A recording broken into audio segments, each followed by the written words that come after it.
We have a question from Kate in the US.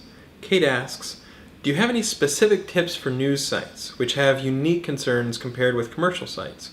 For example, if I have a developing news story, should I keep updating the same page or create a new one when the content changes? Great question. I think, for example, on that particular one, if it were me, I would tend to have one page because that's where all the page rank can accumulate. People don't get confused. Sometimes you even see people doing multiple stories over several days and they don't link those stories together so that from one story you can get to the other story. And so you sort of lose a few people through the cracks that way.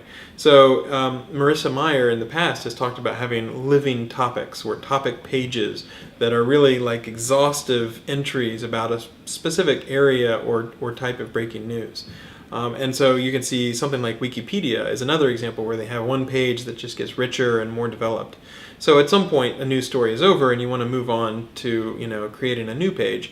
But given a certain story, often I think it can be helpful to add updates or add more information in on the same URL.